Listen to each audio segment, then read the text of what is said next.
A numbers game on VSiN, the sports betting network. Dustin Sweetelson in for Gil Alexander all week long on a numbers game. That's Kelly Bidlin. Thanks for hanging out with us. Sirius XM channel 158, YouTube TV, the VSiN Watch app, and radio affiliates across the United States of God bless America. We keep saying it's supposedly the slowest time of the sports calendar.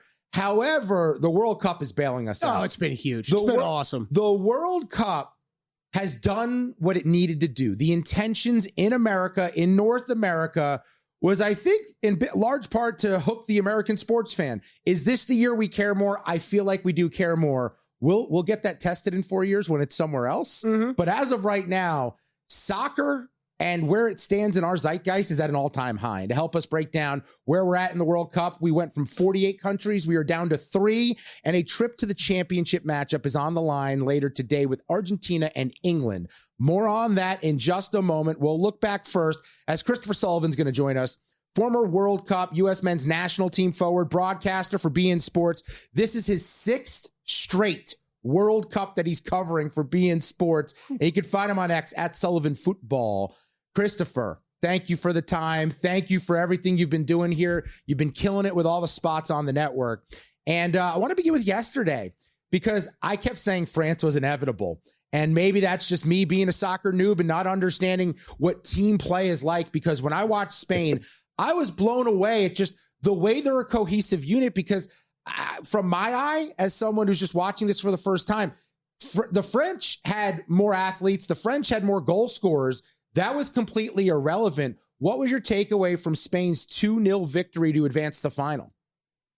Well, I think you were with everyone else. Great to be with both of you. And I think you guys are going to have jobs for another 10 years because we're going to go from probably 48 countries to 64 in that next World Cup in Morocco, Spain, and Portugal. So it's great for the bettors, and it's great for guys like yourself that are falling in love with the beautiful game. No, I was right with you. In fact, 4 months ago, I put an early bet. 100 would have gotten you 600 on France, and that came down to plus 134. That tells you how heavy of a favorite France was.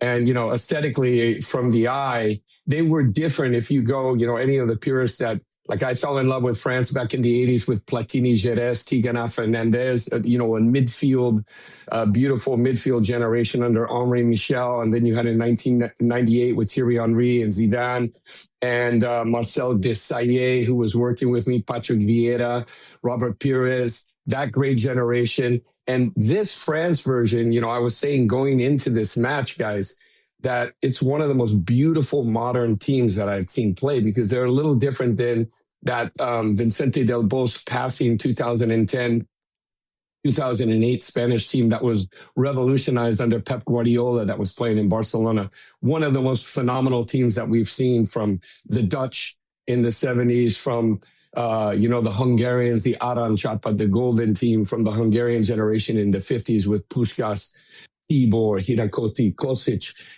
So this was really a team that you're saying, wow, young kids, that I coach in my club. I have 600 kids in the club, fall in love with Desiree Doué and Mbappé and players like Dembélé and Olise. And then you have players on the bench that are phenomenal. Barcola, you had you can go to any corner in Paris and get 4 national teams that could get you to the quarterfinals or 7 semifinals. But what we saw yesterday was an absolute masterclass in Spanish football at its best. In fact, this morning when I got up early to jump on with you, I was thinking this is one of the best performances that I've seen, a masterclass of football since 2011, when Guardiola's Barcelona with Messi and Xavi and Iniesta and David Villa that played at Wembley against that great late generation of Manchester United under Sir Alex Ferguson. And I was there covering that match at Fox. This is the best team performance, collective performance that I've seen in a major, massive competition. So hats off to Spain. And interesting, guys, because this segues into how I played this. Early I took the money line with France, and I can't remember what it was. I think it was France plus. They were both plus money. Yeah. I think that Spain was plus 225, somewhere around there, plus 200 plus. And then France was, I want to say plus 134. And then at halftime, when it was 1-0, I'm watching the match, And I said, there's not going to be a response. Like Spain, I've seen Spain when they can, just take over and dominate in the football. So watching the first few minutes and at halftime, I actually hedged and took Spain minus 130, maybe like minus 130, 140. And then very quickly, I took another, I was talking to a family member and they go, well, maybe France comes back. I said, no, this is closed. They're gonna, I can tell when they're on it. And I put another Spain. And of course, this was for a hedge. Yeah. And right after that 1 minute, it was like minus 150. Spain scored. And then and then they scored again. It was called back. And those numbers went to like minus 800 for Spain. So I was able to cover with a hedge. So it's an interesting game when you get into the only reason why I bring that up is when you look at Argentina and England, it's going to be so close. You have to be fluid and flexible in these kind of bets here. Yeah, absolutely. And Christopher, let's jump ahead right ahead to the second semifinal that we have here today at noon Pacific, 3:00 Eastern time. Three-way line: England plus 175, the draws plus 185, Argentina 2-1. Are you surprised at all that England was the favorite in this game, or are you surprised that this line is kind of coming back closer to even on both sides? Well said. In setting me up here, I think, it's really a head scratcher and a flip of a coin. But I think part of it is the inability for Argentina in the last two matches to command the matches that they have, early days and in other big matches that they played before. We're also seeing that the recuperation of a 39-year-old Messi, who just turned 39, is showing a little bit of his effects. That, he's always been able to, we talk about the greatest athletes in the game, Maradona, Pelé, Michael Jordan, Steph Curry in basketball, to that late stages in a match could do things that are kind of unheard of, right? And are otherworldly. And we saw in the last two matches that Messi didn't really have that command and his other supporting cast had to come in. I had talked about the other day in a broadcast that you're going to see the ace up the sleeve of Julian Alvarez and Lautaro Martinez starting to come good. They came good late. Also, 12 of the 13 goals for England are scored from Jude Bellingham and Harry Kane. And so you look at the defensive vulnerabilities of England, but England has kind of the upper hand when you look at how they would match. Although I'm kind of leaning, it's slight favorite. I think it's plus 170 for England, and the draw is plus 190. And I think what's interesting here is that England, the draw, Argentina is good enough to get a draw. Mm-hmm. And they're also good enough that if they go down a goal, that they could equalize against England. It's not unfathomable that they won't concede when they're up. I think part of that Mexico great performance was more about doing it in the altitude, and nobody had done that since 2013.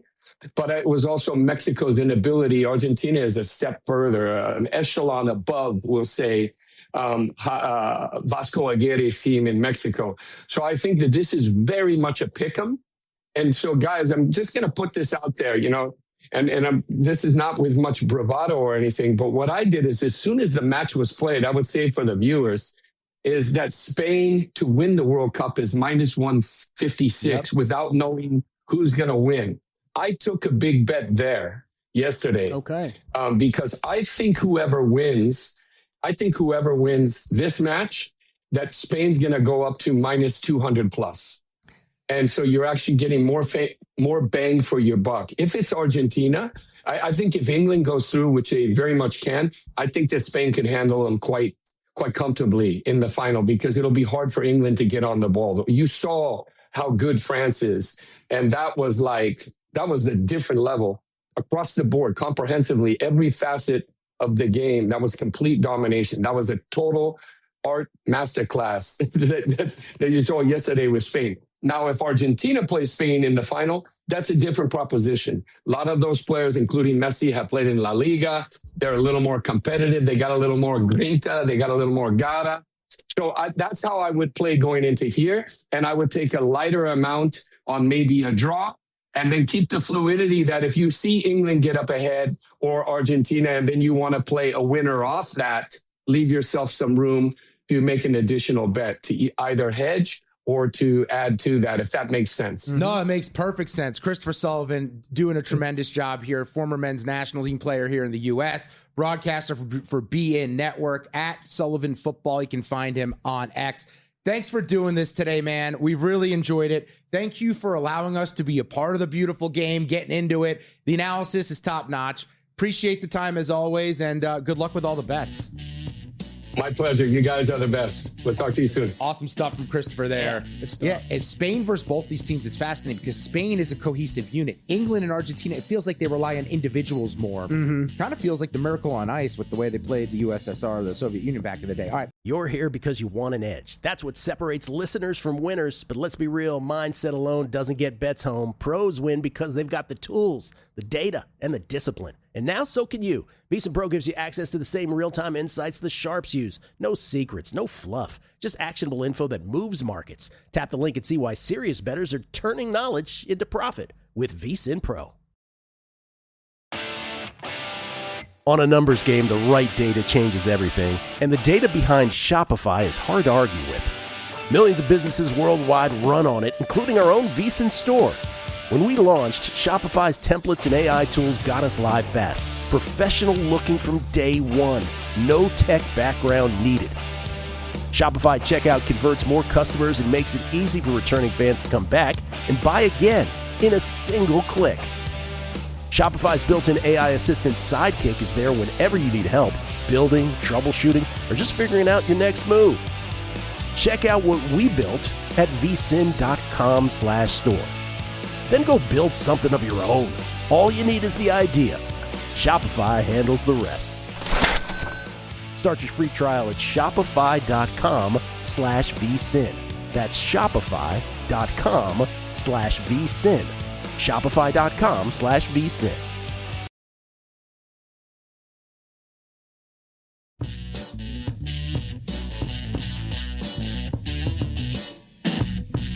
A numbers game on VSiN, the Sports Betting Network.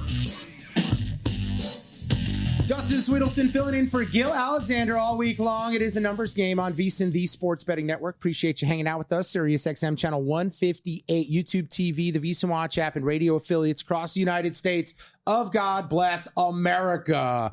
And we've got the World Cup semifinals tonight. A lot happening in sports in case you missed it. Milwaukee, the Brewers have traded for Lance McCullers. The American League won the All-Star game last night. LeBron James is still a free agent. And one of the teams playing today is going to go for a championship in the World Cup against Spain. We will break all that down now as he's Kelly Bidlin, always here on A&G. And now joining us in studio, VSiN soccer analyst. That is your new title here. I don't care about the other title. It is Alex Blowers.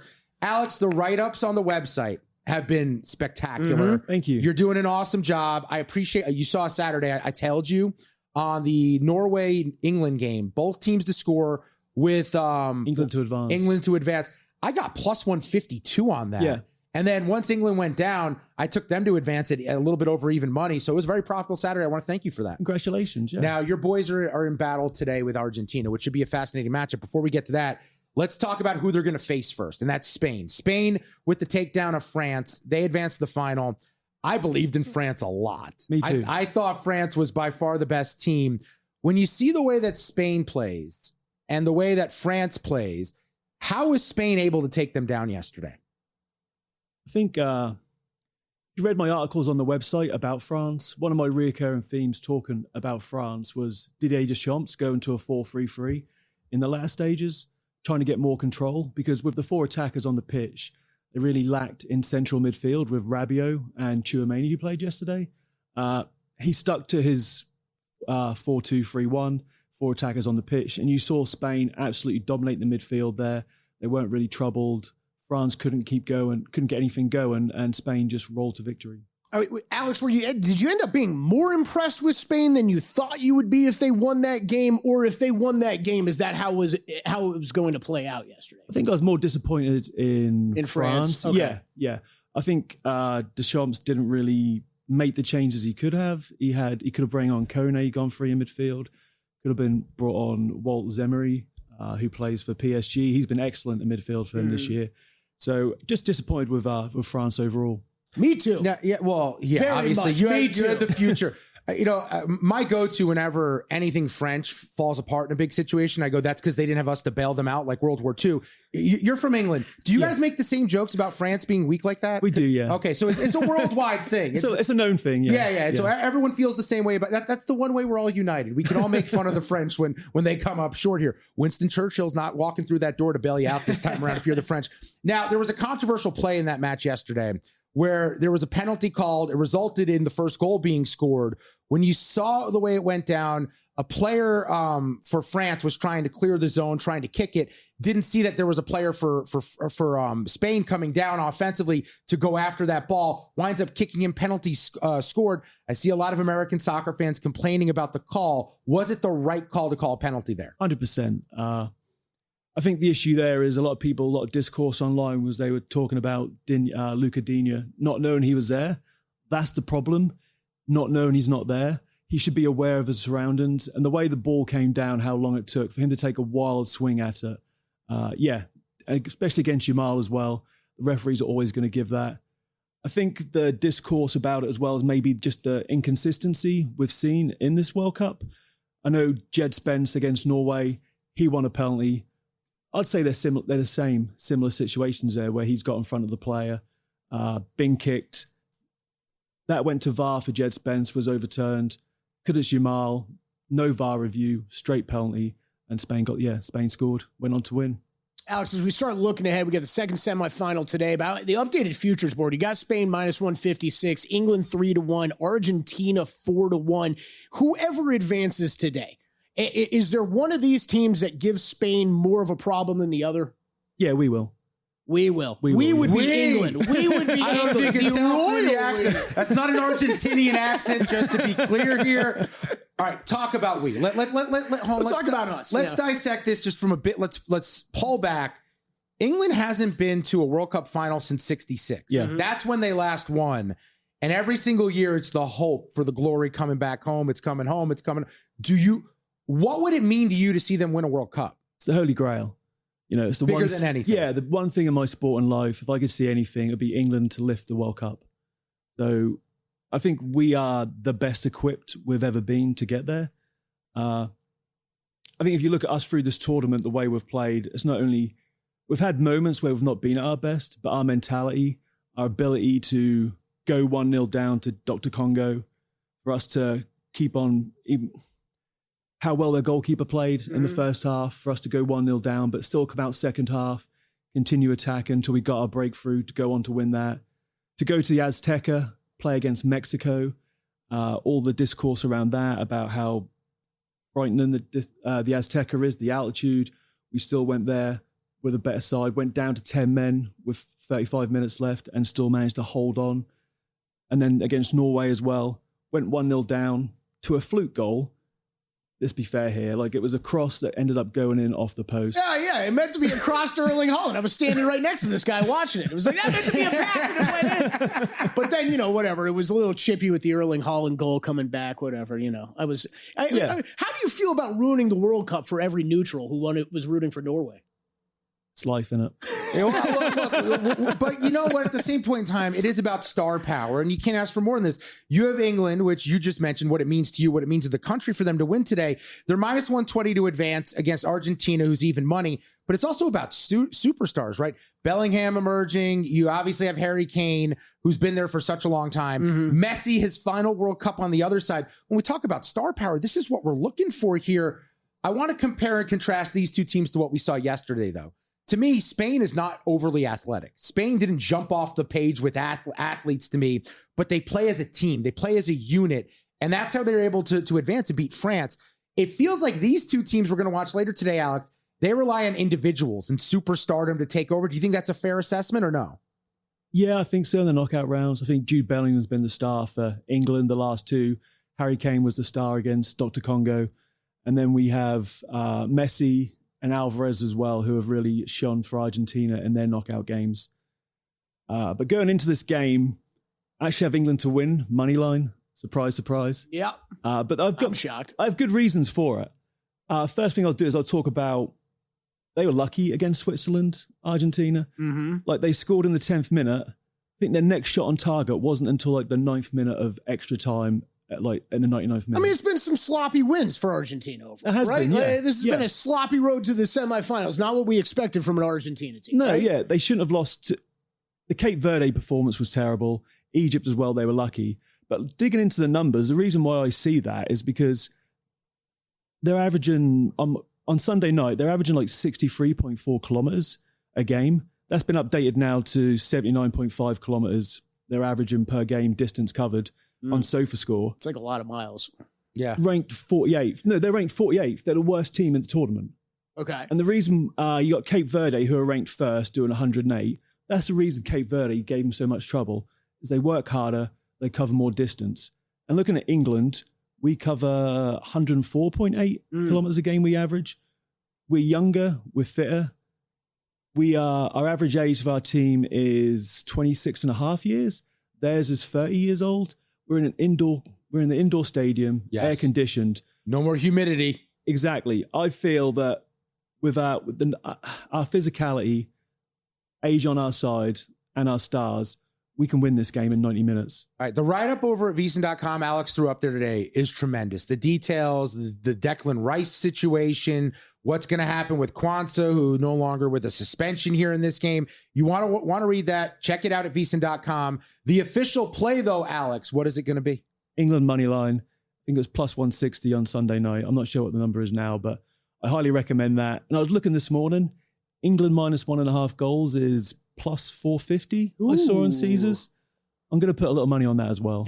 Would you think about doing anything with England to win the whole thing? You could still get 3-1. It was like, I think I heard JVT earlier this morning on VSiN by the Book say he has like plus 475, and it's only from a couple weeks ago. I think you have to see how we get through this game. I think we can win in 90 minutes. I think Argentina are going to try and slow the game down. I think they're going to try and drag us down to their level. They're going to foul. They're going to try and make it stop-start. But if we can get through this in 90 minutes, if we can play well, if they take us extra time, if we get a player sent off, with the history and everything, how chippy it can be, I would hold off on that. I would just bet on England to money line here, and then let's see how we get and what condition we're in the final. Reevaluate when you see France. The total's been jumping out to me all week here, or the past few days. 2.5 over plus 140. I mean, you go and look at these game logs with how these teams have played so far. You'll see a lot of overs over this number from both of them. Where do you come down on this total? Is this a little bit of a tricking us into playing this over? 15 seconds. Yeah, I think so. No, actually, no, I don't. I think there'll be goals in this game. Okay. And I think we can roll them. Okay. Well, I hope you get it. I hope it comes home because I might just document your celebration here if England wins the World Cup. Write-up's been awesome. Check him out over at VSiN.com. He's Alex Blowers. We'll do more with the NBA when we return on a numbers game.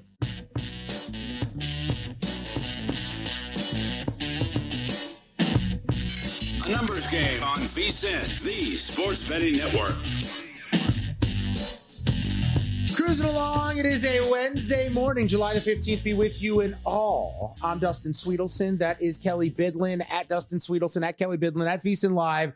We got some tweets coming in. We're still trying to put together the exactor for the MLB future on the World Series. The Phillies are locked in on one side. Who should be the AL team? More importantly, on social media, I asked the journalistic, hard-hitting questions here at VSiN. Breakfast. I'm doing the morning show this week. I'm waking up early. And I'm a breakfast guy to begin with, although I'm not really against any of the meals. If you just look at your shot right now, YouTube TV and VSiN I'm not Watch a big app. breakfast guy. I eat breakfast all day. I'll eat eggs every single meal if I want to.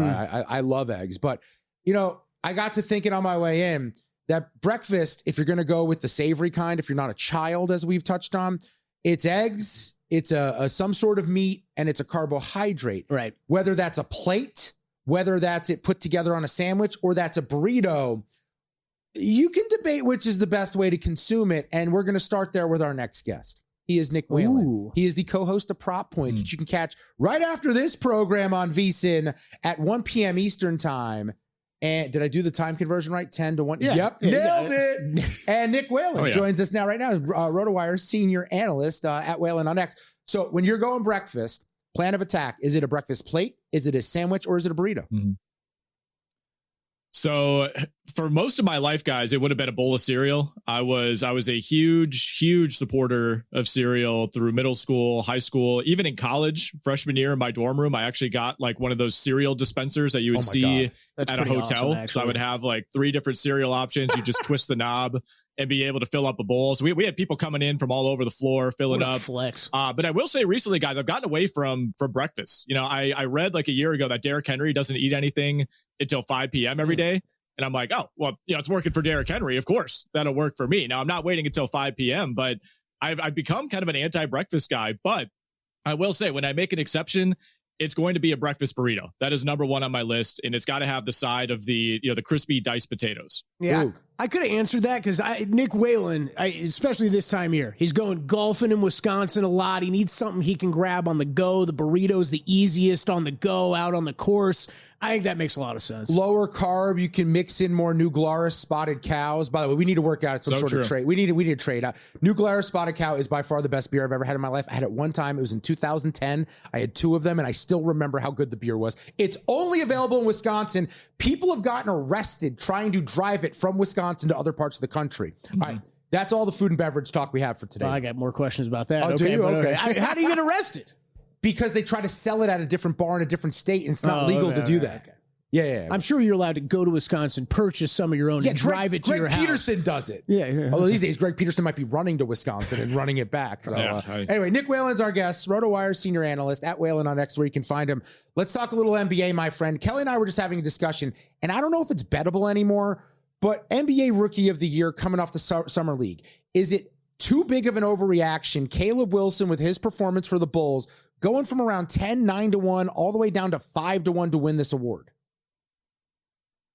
I think it's probably a little bit of an overreaction, but it's the only data sample that we have, right? Yes. And obviously Caleb Wilson, I think relative to expectations, has probably been the most impressive of all the rookies. But Cameron Boozer, for the most part, has looked exactly like we expected. AJ DeBonta was great in his 2 games, great enough that the Wizards shut him down prior to last night. And I think Darren Peterson, even though he hasn't been quite as good in Vegas as he was in Utah, we've kind of seen everything that we need to see. But with Wilson, I think the idea was, okay, if this really hits, he's absolutely as good as the 3 players who went ahead of him. But I think we thought there would be a little bit longer of a timeline. We had no idea that he was going to be this comfortable shooting threes, especially off the dribble. Right. I mean, that's been by far the biggest takeaway. Nothing he's doing defensively is really all that surprising. But I think the adjustment that we've seen from Caleb Wilson is an adjustment to realizing that, okay, he's a little bit further along than we thought he would be at this stage offensively. And look, there's going to be some opportunity in Chicago. It's a better Bulls roster than we've seen in years past, but I think he still has a chance to operate as maybe the number 2 option, if you will, on a starting 5 that's pretty loaded. And it's a unique Rookie of the Year race, guys, because I would say, probably the 2 most overall talented players in this class, the number 1 and number 2 pick, they're in non-traditional situations where, yes, they're going to teams that were bad last season, but teams that were worse than they probably should have been. And in the case of the Wizards, a team that has added 2 big-time pieces in Trae Young and Anthony Davis. So obviously Peterson and DeBonta are going to play big roles, but they're not walking in as just hey, here's the keys to the car. You're the guy. Go take as many shots as you want, which you often see with the number 1 or number 2 picks. Yeah, Nick, I think perfectly said. Wilson, I think, has been the headline for me so far of the Summer League, but a lot of it just because we didn't see him, right? Mm-hmm. He was hurt. You really didn't know how he was going to stack up with the rest of these guys. So I think that's been the headline. And the rookies obviously have been the big story out of Summer League. Is there anything else? I know you've got games. We've got games later today. I don't think you have any bets yet, but check VSiN.com later today. Nick might have some stuff up there. Anything else team-wise or any other players that have really jumped out to you from Summer League? Yeah, we'll have some plays coming for today's slate, like you said, so check VSiN.com later. But yeah, I think it's almost more interesting to focus outside of the top 4 or 5 picks. Everybody's talking about those guys. Everybody's seeing the highlights, but I think Malik Thomas for the Cavaliers, who was a high 2nd round pick, he has been probably the story to me from Summer League. He's played 3 games. He scored 20, 30, and 35 points in those 3 games. So he's averaging just a shade under 30 on 50% shooting. He's taken like 8 threes a game. He's shooting almost 50% from beyond the arc. The question with him is there actually going to be opportunity in Cleveland? Does this actually equate to anything tangible in year 1?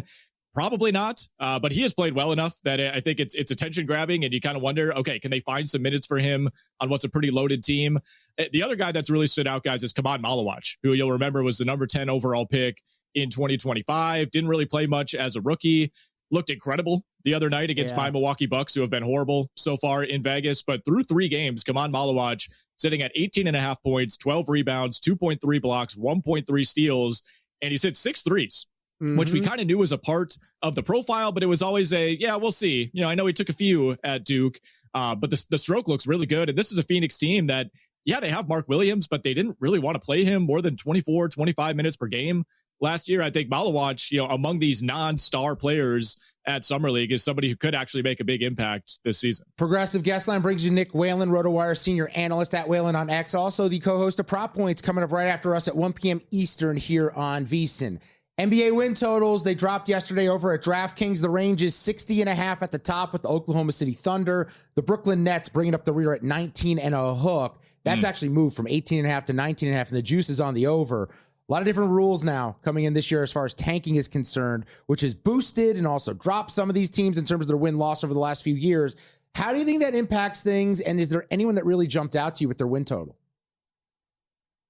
Yeah, it is going to be really, really interesting because I think you have some teams who would be obviously positioned to tank under the previous rules. Milwaukee probably at the top of that list, but all of a sudden now it's like, okay, you don't want to have a bottom 3 record. You want to be in that next zone. And I think that is a really interesting point to look at when you're talking win totals, because I think there were always 2 or 3 teams in the past where you'd see the number at somewhere between, 18.5 and 22.5. And you're like, I think that could be a 15-win team. That could be a 16-win team, but there's no motivation to truly bottom out in the ways that teams specifically have over the last couple of years. So I think looking at some of those teams at the bottom and leaning over, I think does make some sense. Although, if we're assuming that every team in the NBA is now trying harder than they ever have, I still think it's going to be tough for, those really, really, truly bad teams to emerge from the basement, right? Because everybody is going to try to stay out of that range.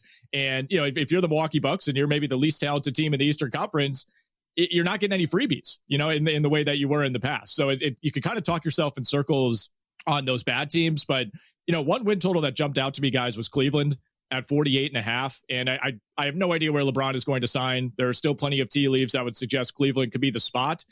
Whether they have LeBron or not, I think it's fair to doubt whether this team can actually make the finals. I think James Harden still being on the roster is a pretty big impetus, but I think Cleveland is constructed to be a very, very good regular season team. I think they're probably the deepest team in the Eastern Conference. Say what we will about Harden in the playoffs. He's an excellent regular season player. He plays a ton of games. Same goes for Donovan Mitchell. Same goes for Evan Mobley. So that was one of the early overs I was looking at Cleveland at 48.5. I love to hear that. I'm on Cleveland to win the title already at 40-1 from a couple weeks ago, hoping LeBron would wind up there. He is Nick Whalen. You can catch him right after us on Prop Points alongside Jeff Erickson here on VSiN and at Whalen on X.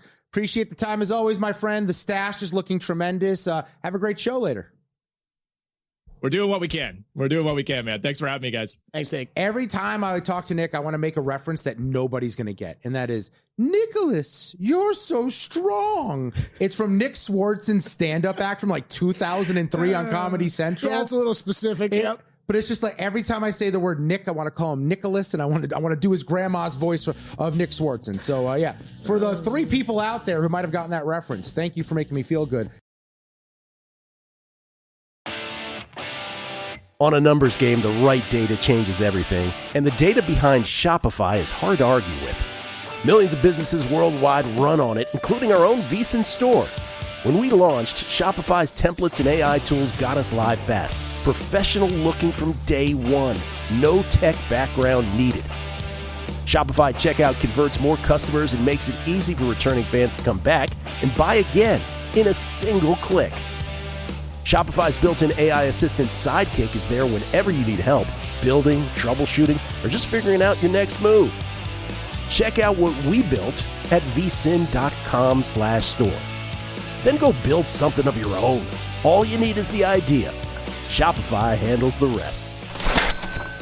Start your free trial at shopify.com/vsin. That's shopify.com/vsin. Shopify.com/vsin. numbers game on VSiN, the Sports Betting Network. Alongside Kelly Bidlin, I'm Dustin Sweetelson, filling in here for Gil Alexander on a numbers game. Thanks for hanging out with us all day long. It is VSiN, the Sports Betting Network, Sirius XM Channel 158, YouTube TV, the VSiN Watch app, and radio affiliates across the United States everywhere. The British Open. Weird transition from America to Britain, obviously, with our transgressions, our history in the past. Yes. You know what I hear Could be from a big Sunday in England. Could be. Well.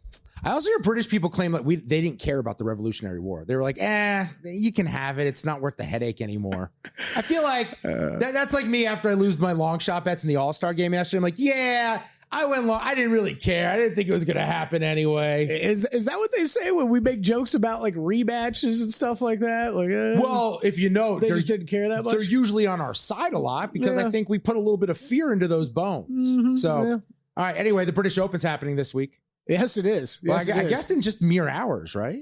Yeah, later tonight. We first tee offs in 13 hours. 13 hours from now. All right. I still have to figure out who I'm betting. To help me do that, we're bringing on a guest. Byron Lindeque. You know I'm the co-host of Back Nine Bets at The Model Maniac on X is where you can find him on social media.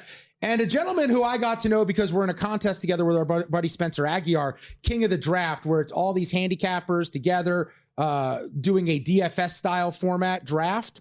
And I was in a group with Byron, Brian Kirshner, and Dan Leach. A pretty good group to be in. Well, all three of them know golf. You know who doesn't know golf? Your boy. You know who won that first round? Your boy. And Byron and myself advance upset of the century. I had a good time doing it. Thanks for doing this today, my friend. Let's start with the British Open because every course brings new opportunities, but new strategy. When you think about what we're looking at in the British Open this year, what stands out to you about this course and how you're going to pick certain golfers to win this week? Yeah, so typically for me, Open Championships, if I'm looking for a winner, I need a second place in a prior major and a top 10 in a prior Open Championship in the last couple of years. But for this course in particular, I was watching the flyover and one of the Golf Digest guys mentioned there, every single golfer that's won here has once won during the peak of his career, like during the absolute best part of his career. It's when they were a juggernaut. This is when they dismantled Birkdale. So finding guys that are playing some good golf, I've filtered on strokes gained over the last 4 months and long-term major data to kind of find an overlap over there with guys. And there's a bunch of guys that check all six boxes I'm looking for this week. And it's Scotty Scheffler, Rory McIlroy, and Matt Fitzpatrick. Yep, love it. Pushing himself into the elitist tier there up top. Yeah, I think there's a lot of people, including myself, and I think including you, that think he kind of belongs in that conversation this week. Top of the board, it has been the focal point of the conversation in each of the last couple majors, but especially this week. I think Rory's so close to a win just a week ago at the Scottish Open. I think there's a lot of what ifs going on, right? What if Scotty Scheffler doesn't miss a cut? What if Rory wins this? What does this odds board look like? How are you attacking the top? Do you have any interest in playing Scheffler, Rory at all, or are they going to be complete skips for you? I might be interested in a Rory McIlroy top 5, top 10 bet, but I don't think I'm going to be getting there. If you were interested in anything, that's the way I'd lean. The less you have to invest, the bigger the risk, the better for Rory, really. Mm-hmm. I don't really trust his floor. He's, really unreliable in these majors. He could absolutely win them, but also a miscut is absolutely on the cards for some reason, although the last couple Open Championships for him have been pretty good. Scotty's price is although it's drifting, boy, oh boy, I'm not in the mood to lay some juice on a top 10 for Scotty Scheffler at all. So just given his current status, although he has been absolutely dominant in these majors, it's just, so weird with him right now. I don't know what to expect. Byron Lindeque is our guest. Byron, when we're looking deep down the board, I'm a long shots guy, not just because it's the name of Kelly's podcast, but I like to have that guy that's going to become live, and then I can do something with some of the live action throughout the tournament. When you crunch the numbers, who are some of the longer shots deeper down the board that really jumped out to you this week? Yeah, the shortest long shot you'll find in golf is Brian Harman, somewhere in the 100 range there. Mm-hmm. Short off the tee, long shot on the betting board. I've got him at 115, 125 out there, depending where you shop. And this guy has finished 4 of the last 5 Open Championships inside the top 20. He is the 2023 Open champion. The only time he didn't finish top 20 in the Open was the following year as the defending champion, which it makes total sense in my opinion. So I think finding the top 20 market for Harman somewhere around the plus 280 mark, I think, or plus 260, I think, if I recall correctly there. But whatever you're going to, I think you can ladder him all the way through to the top 20 market, with the win being the final bet there in the triple digits. Okay, I like it, Byron. Byron, host of the Fantasy Degenerates podcast with Kenny Kim. An excellent listen. Great episode this week on the Open Championship. I checked that out for, I think, almost all of it. I want to say almost all of it because you guys go for like 2.5 hours. I love you and Kenny, but you guys can talk just like me. It's a little lengthy. A little bit. Use the timestamps. Yeah, that's right. Use the timestamps. All of our podcasts have them. Okay, Byron, walk us through the card. I know you got a lot of outrights that you're firing into. A couple that I agree with. Let's start right at the top. Matt Fitzpatrick. We said he belonged with these other names. Why are you going to back to Matt Fitzpatrick here? Yeah, I think, you know, if they're checking all 3 boxes together, we can kind of clump them as the elites of the year so far with Rory, Scotty, and Fitz. He's just double the price of them. So, you know, just the entry barrier for Fitzpatrick allows you to still build an additional bunch of guys on the card there. Whereas, you know, Rory and Scotty are single bullet range, especially if you got into Fitz a little earlier on in the week when he was in the 20s, you know, that's even better. But I would still lean into the plus 1750 there. I think that makes a lot of sense. Some other guys, Chris Gotterup, just a little bit down there, Kelly, 29-1. Love that bet as well. The Lynx legend, you know, I think he's just, anytime you find him on a Lynx golf course right now, things are looking likely to be good. A T11, really disappointing at the Scottish for him, to be honest with you. You know, went into the final round, one back. I thought he was going to win that thing. I really did. I'm on Fitz with you, and I'm on Gotterup. And to Byron's point, you heard me talking earlier in the week. I was considering Rory heavily, but that is, given those numbers, if you pass on a Rory where you're probably going single bullet outright like you're talking about, Byron, gives you an options. If you want to play Fitz, you want to play Gotterup, you can play a couple of these guys. Byron, I keep staring at Tommy Fleetwood, which I think most people who don't do this week in and week out like you guys do is probably thinking about. The number's gotten pretty short. I'm seeing 15-1 here, 19-1 at DraftKings. Is that just too square to play this week at the British Open? Chris Gotterup has 5 PGA Tour wins since Tommy Fleetwood had his last major top 10. Major top 10. That was last win. Major top 10. Wow. That is a great stat. That is a good call. Put that in your pipe and smoke it there, Dustin. So, yeah, don't worry about Tommy Fleetwood. You know, potentially eye him as the tournament unfolds. Maybe you can grab him for like a 3rd round leader if he's kind of far down the leaderboard, you know, something like that. If he's not in the mix on the weekend, but going into Sunday, you can potentially get him like a nice big top 20 bet. We'll see how it goes there. Talk to me about Tyrell Hatton. What do you want to do with him? Because that's someone that jumped out to me as well, just because he's a creative shot maker. That plays well at this course with some of the elements that they're going to deal with the fairways, the bounces, the bunkers. How do you want to back Hatton this week? I love Hatton in everything but the outright market. So I'm going to go to him in the top 20. You can find a plus 150 out there. You can go to him in the top 10 market as well at plus 335. And Tyrrell Hatton actually leads the entire field in strokes gained in round 1, gains 2.4 strokes in round 1. He's gained over 5 strokes in 3 rounds. One of them came at last year's Open Championship. He's gained over 4 strokes in the other round. It came at the Alfred Dunhill Links, both on Thursdays or first rounds. So he gets off to really hot starts, playing some great golf. He's finished inside the top 20 in 3 of the last 4 Open Championships as well. His major pedigree is also trending pretty hard at the moment. So I love him a lot this week too. Yeah, Byron, I think Justin Rose. Yeah, Justin Rose. Talk us through Justin Rose and Tom Kim, because I think those are 2 guys that will interest a lot of people out there. Yeah. Tom Kim has the 2nd place finish at the 2023, I think, Open Championship. So he checks both those boxes I need there. And Justin Rose, 1998, he showed up here as a 17-year-old amateur, finished 4th. Pretty sick story. He's obviously been flirting with the leaderboards and wins in Open Championships. Kelly, we spoke about his YouTube video. Mm-hmm. So many close calls that he just couldn't get across the line. Very fair price, somewhere around, you know, in the mid-30s, wherever you shop around. I know there's a 41 out there. So Rosie's trending hard for a top finish in an Open Championship, and it would be so fitting for him to finally get across the line this week. Yeah.